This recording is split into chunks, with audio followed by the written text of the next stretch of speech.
accordingly we should consider it.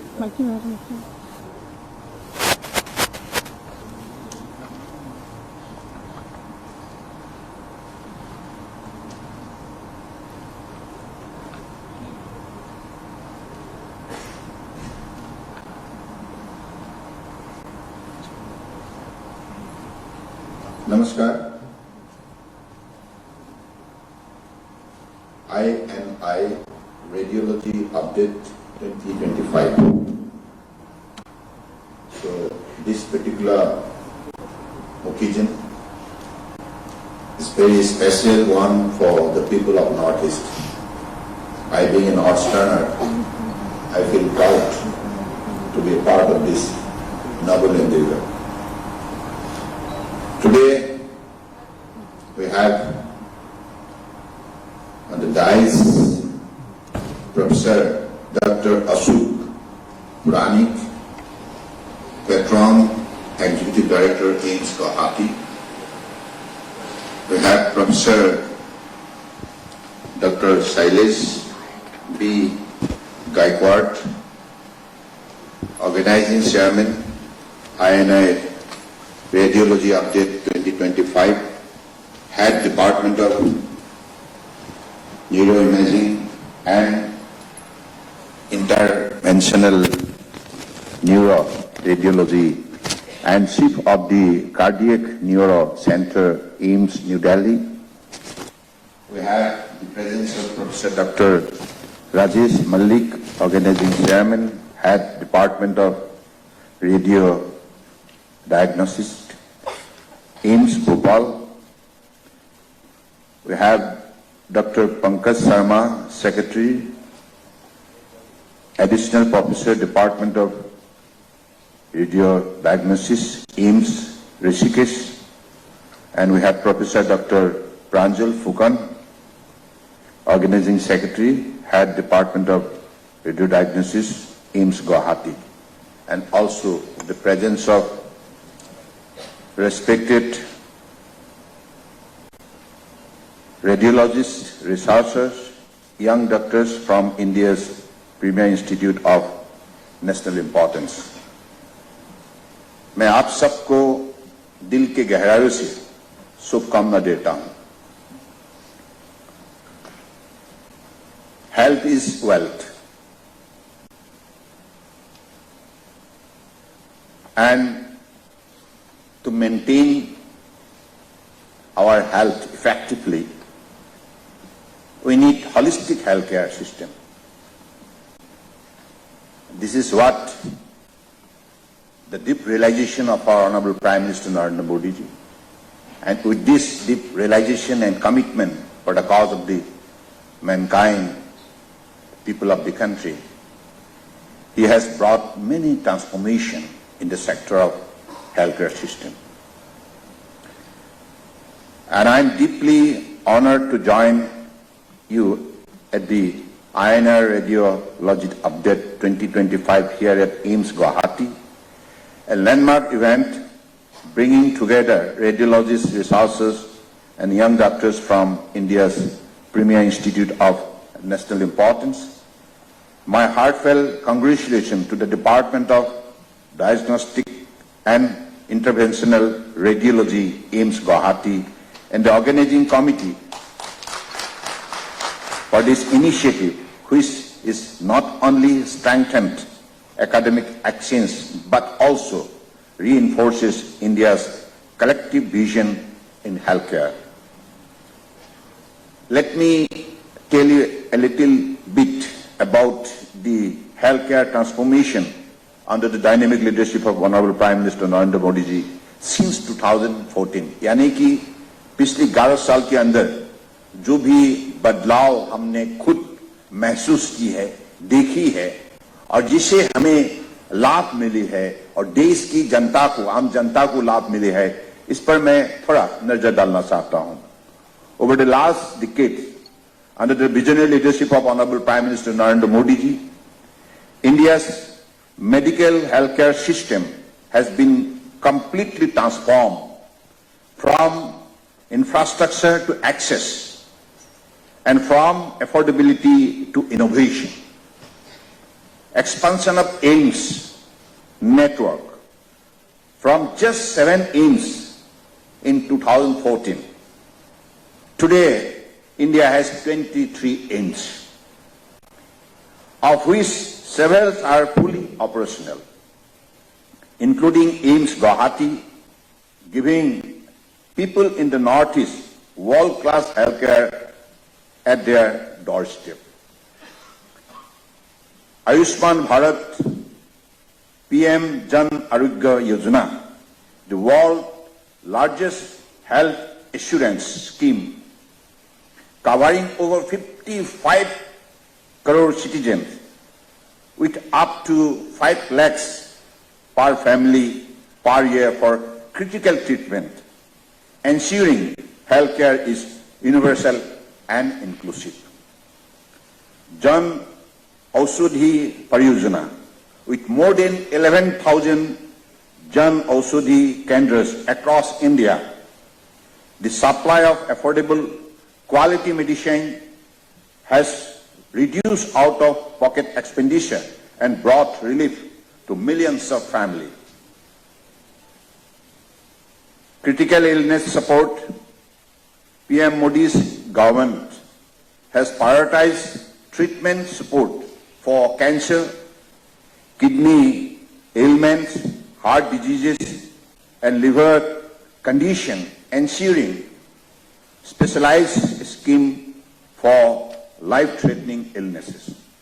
Specialized treatment center, the rollout of Assam Cancer Care Foundation Hospital, a unique public-private partnership, has created a network of cancer treatment centers across Assam, making advanced oncology services accessible even in rural regions. Affordable medical education, the number of medical colleges and MBBS seats has more than doubled since 2014, addressing the shortage of doctors and specialists across the country. Digital Health Mission, launch of the Ayushman Bharat Digital Mission with unique health IDs, teleconsultation, and e-hospital, bringing the power of digital platform to healthcare delivery. So these are the significant transformation, out of which now more than 140 crores people across the countries are well benefited. And out of this system, now this confidence has been generated in the mindset of the people. Yes, this government is for the people.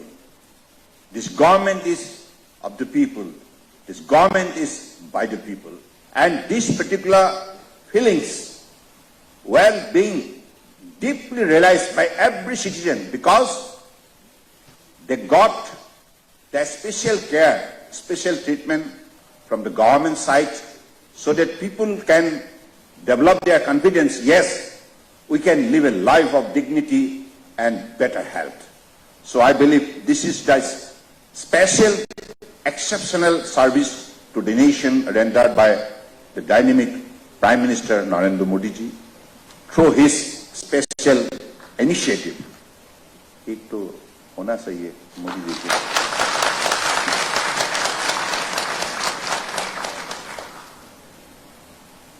Look, I am a minister from the port shipping waterways.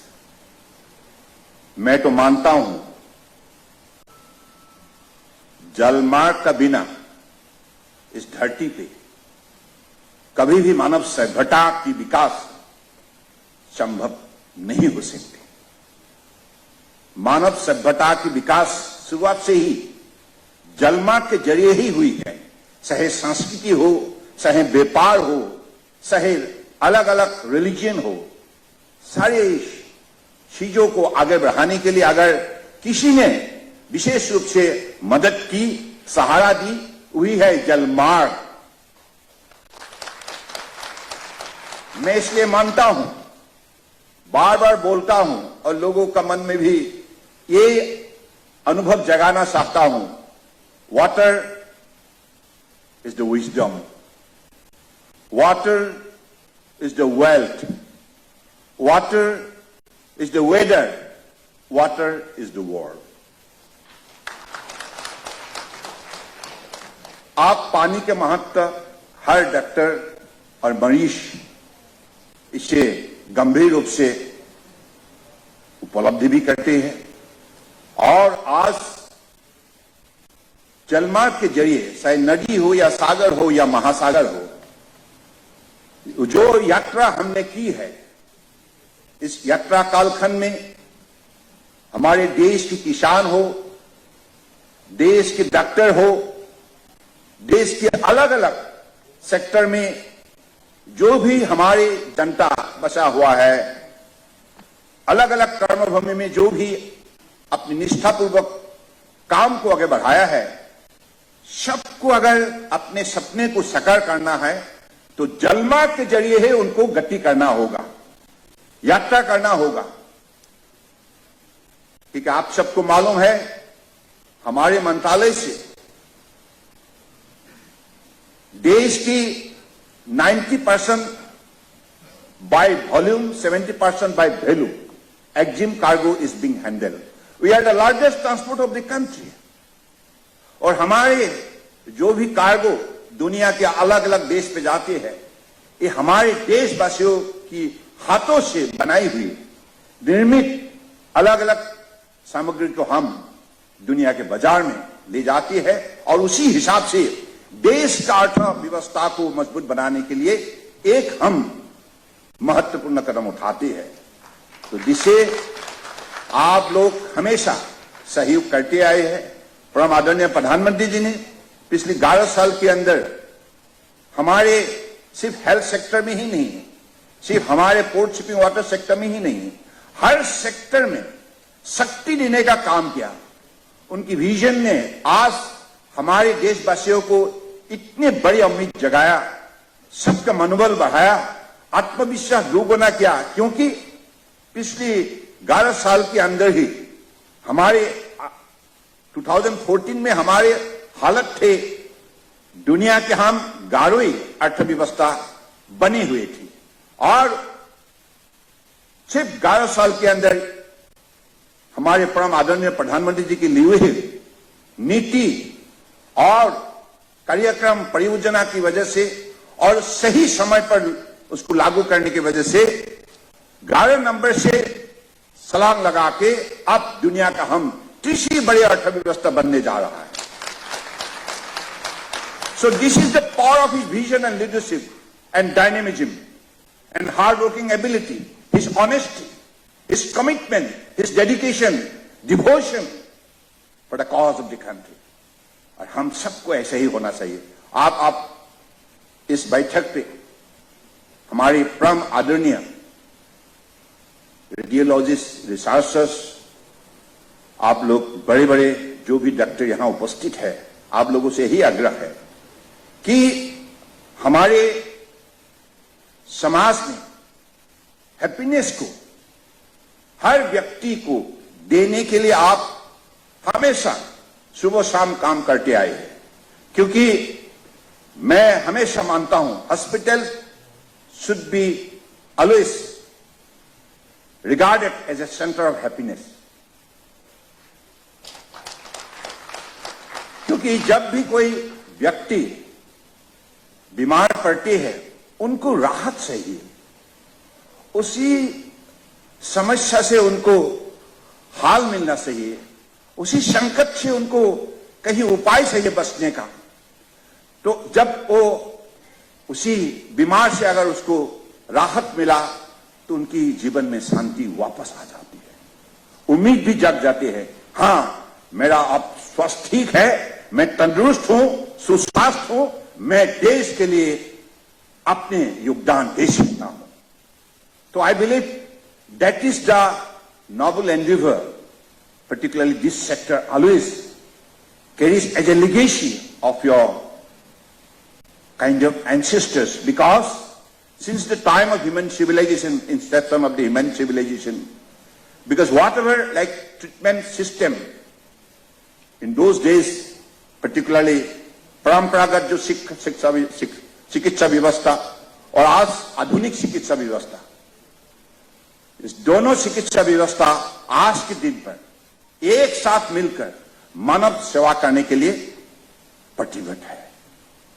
Whether it is traditional system of medicine or modern medicine, we have to get integrated and render our selfless service to the people of the country. And that is why the power you have generated so far, this power has demonstrated the determination of the medical fraternity, whether it is nurses, whether it is laboratory technicians, whether it is doctors, professors, associate professors, in all categories. Your fraternity now have come up with age. You have come up with distinctive service to the nation. And that is why people have firm faith in you. Even Honorable Prime Minister is always saying, medical travel tourism. How India can be developed as a hub of medical science. How? It is through your powerful vision, powerful effort, and your technical ability, your high skill, and whatever. You being the tallest, medical scientist tomorrow, you can give relief to the people of the country, people of the world. So I believe this is the vision you have. And that is why I was just telling हमारे पुरानिक जी को मैं कल बता रहे थे, heal in India, heal by India. आपका पास वो शक्ति है। हम दुनिया में अगर नेतृत्व देना चाहते हैं, if we want to take the leadership in the world, then we'll have to create the ecosystem, hill in India. हम इतना हमारे चिकित्सा व्यवस्था को बेहतर बनाएंगे ताकि दुनिया की जो भी लोग यहां चिकित्सा इलाज के लिए आएंगे उनको हम राहत देने का काम करेंगे। और ये शक्ति भारत में है। हमारे भारत में सदियों से जो परंपरागत चिकित्सा व्यवस्था के जरिए हमारे लोगों ने जो भी काम की है, इससे साफ यही है, ये शक्ति भारत में है। इसको उजागर करने का काम आप लोगों का है। और आप लोगों को जो भी व्यवस्था चाहिए, आधुनिक व्यवस्था, वो व्यवस्था देने के लिए परम आदरणीय प्रधानमंत्री प्रतिबद्ध है। और पिछले 11 साल में जो भी बदलाव, जो भी परिवर्तन आप लोगों ने खुद देखी है, आप एम्स नॉर्थ ईस्ट के लोगों के लिए एक बहुत बड़े उपलब्धि है। पहले नॉर्थ ईस्ट में तो लिमिटेड मेडिकल कॉलेजेस होती थी। Up to 2014, there are only 6 medical colleges in the state of Assam. Now look at the growth, numbers, and establishments of AIIMS in the heart of Guwahati, means catering service to the entire North Eastern. तो मैं तो मानता हूं कि आप इतने काबिल है, आपका पास इतना क्षमता है, इतना आपका पास अनुभव है कि आप निश्चित रूप से हमारे परम आदरणीय प्रधानमंत्री जी के जो सपने हैं कि नॉर्थ ईस्ट को हम साउथ ईस्ट एशिया की एक हब के हिसाब से हम खड़ा करें, चाहे इन द मेडिकल सेक्टर्स और in the education, in the culture, in the sports, in the business trade, in all the sector, let this part of the country become the hub the entire Southeast Asia. तो इनके लिए हमें शक्ति दिखाना होगा, अपने काबिलियत को दिखाना होगा हर सेक्टर में, चाहे किसान हो, चाहे डॉक्टर्स हो, चाहे टीचर्स हो, चाहे विद्यार्थी हो, यूथ हो, महिला हो, सभी वर्गों को दिखाना होगा कि हम सबसे बेहतर है। तो इसके लिए ये जो प्रतियोगिता की जमाना है, इस जमाने में तो हम सबको एक साथ मिलकर ऐसे सपने को साकार करना होगा। तो मैं तो चाहूंगा कि आज आप लोग यहाँ एकत्रित हुई है, देश के अलग अलग प्रांतों से आप लोग आए हैं, आप सबको बहुत बहुत हृदय से स्वागत। और आप लोग अपने जो भी सरसा कालखंड में आपके जो भी इंटरेक्टिव सेशन होंगे, तो मुझे मानना है कि ये जो आपकी इवेंट जो है INI radiology update 2025 definitely going to become one of the benchmark for the entire north east. पुराना जी इसको बेंचमार्क बना पाएंगे आप निश्चित रूप से, क्योंकि हमारे जो भी मेडिकल फ्रेटर्निटी में है जो विद्यार्थी, तो उनको भी ये साहस देना होगा, शक्ति देना होगा, आत्मविश्वास जगाना होगा, भाई आप भी दुनिया का बेहतर से बेहतर बन सकते हैं। ऐसा नहीं, पहले हम लोग क्या देखते थे, when there was crisis in the health sector we are looking towards west all the time, depending on the west, but COVID-19 pandemic में परम आदरणीय प्रधानमंत्री जी ने जो शक्ति दिखाया, जो अनुभव दिखाया और जो उन्होंने मार्गदर्शन दी, जिसकी वजह से इतने बड़े देश होते हुए भी, इतने बड़े आबादी होते हुए भी हमारे नुकसान नहीं हुई, जैसे बड़े बड़े विकसित देशों का हुआ। और उसी कालखंड में कोई वैक्सीन हमें नहीं देता, लेकिन वैक्सीन बनाने का काम भी भारतीय ने संभव किया है और दुनिया में हमने नई कीर्तिमान साबित की मोदी जी के नेतृत्व में। 220 crore vaccination, what's a landmark success story created under his dynamic leadership. तो इतना आपका पास उदाहरण है, सफलता की जो भी उदाहरण मोदी जी ने खड़ा की है, सिर्फ आपको जगाने के लिए आपको यह महसूस होना चाहिए, वोकल फॉर लोकल, यानी कि हमारे भारतीय में वो शक्ति है कि हम दुनिया को रास्ता दिखा सकते हैं, दुनिया की समस्या के हल हम निकाल सकते हैं। है कि नहीं? आपको नहीं लगता है आत्मनिर्भर भारत बनना है?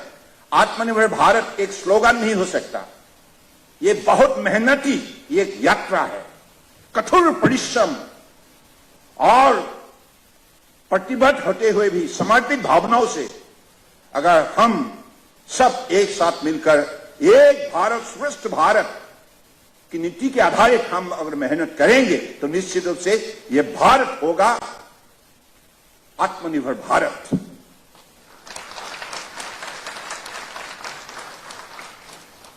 So with this committed vision, with this particular determination, we'll have to reach to the targeted destination tomorrow. So please get up and determine to achieve that target set by Honorable Prime Minister in the next 25 years. By 2047, we are to achieve that goal. Atmanirbhar Bharat, self-reliant India, and leading developed country in the world.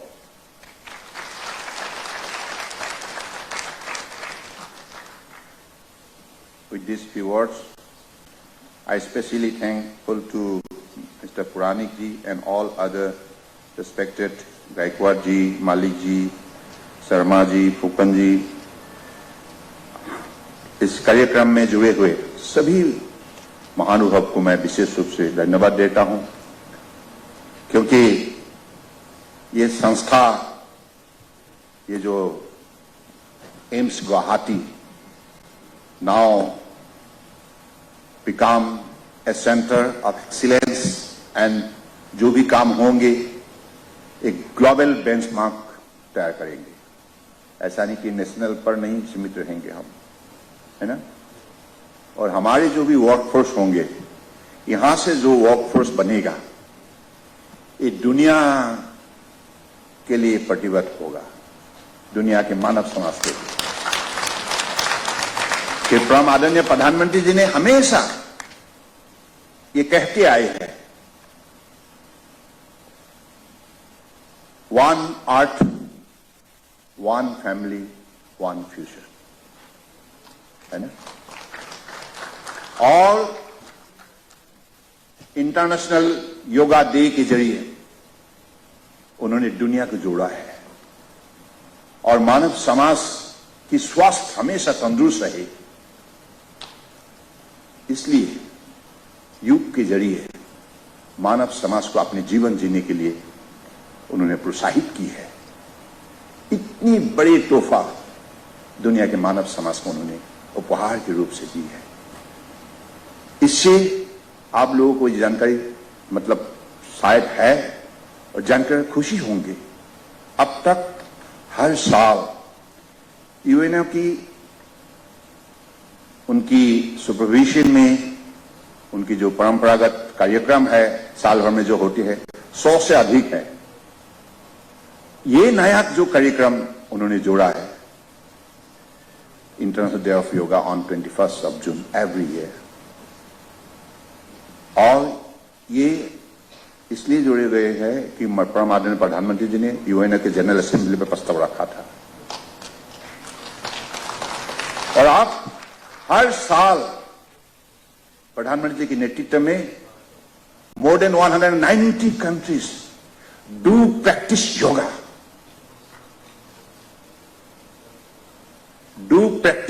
more than 190 countries. This is the most popular program, now become most popular program of UNO. तो इसलिए आप सबको गर्व महसूस होना चाहिए, हम सबको गर्व महसूस होना चाहिए। हमारे परम आदरणीय प्रधानमंत्री जी दुनिया में जो भी काम करते हैं ये बड़े दिल लेकर मानव समाज के लिए हमेशा निष्ठापूर्वक काम करते हैं और उन्होंने हमेशा शायद क्लाइमेट एक्शन के बारे में जो भी बात रखी, to combat the climate change, how to carry out our climate action. एक पेड़ मां के नाम आप लोगों ने किया है ना, ये कार्यक्रम एम्स में ही है ना, एक पेड़ मां के नाम। हमारे हरियाली माहौल को, पर्यावरण को सुरक्षित रखने के लिए उन्होंने जो दुनिया को आह्वान दी है, दुनिया ने उसको स्वीकार की है। मुझे अच्छा लग रहा है कि दुनिया के सभी देश, यूरोप हो, अमेरिका हो, everywhere now whatever honorable prime minister has given this mantra in the different like COP26 हो, G20 हो, G7 हो, हर मंच पर उन्होंने जो भी बात रखी है उसको दुनिया ने स्वीकार की है। यानी कि भारत का पास वो शक्ति है जो दुनिया की समस्या के हाल निकालने का, देने का वो शक्ति हमारा पास है। लेकिन हमको खुद को महसूस करना होगा, उपलब्धि करना होगा, अंदर से इस शक्ति को जगाने के लिए मेहनत करना होगा। कठोर परिश्रम के बिना परिवर्तन संभव नहीं है और आप मेहनत करोगे तो आपको मंजिल हासिल होगा, मंजिल दिखाई देगा। इसलिए कर्मयोगी बनना है सबको। अब हम देश के लिए हम कर्मयोगी बने, भारत माता की शरणों पे समर्पित भावनाओं से हम काम करें तो निश्चित रूप से वो शक्ति हमें हासिल हो सकता है। इसी शब्दों का साथ मैं फिर से आज इस समारोह में मुझे बुलाया गया है तो इसलिए पुराणिक जी को, साथ में उनके सहयोगी को मैं विशेष रूप से धन्यवाद देता हूं। शायद आप लोगों को कैसा लगा मुझे नहीं मालूम, लेकिन मुझे यही कहना था कि आज की जमाने में स्वास्थ्य को, अगर हमारी इस हेल्थ को सही सुरक्षित रखना है तो हमारे ecology and environment will have to be well guarded.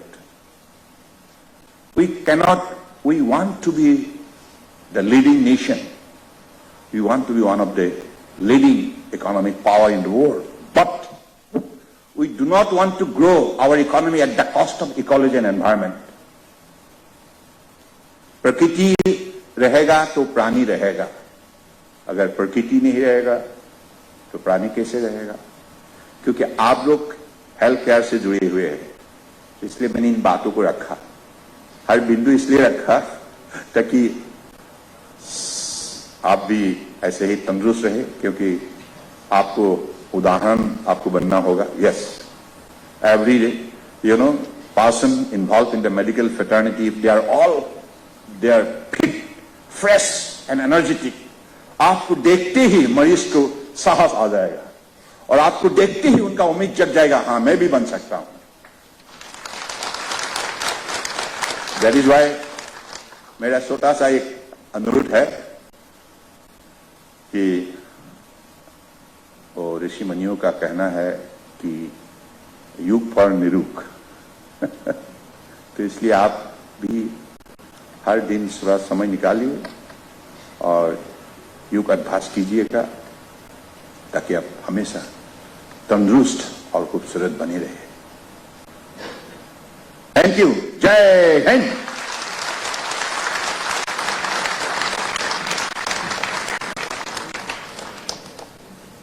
Thank you, sir, for your inspiration.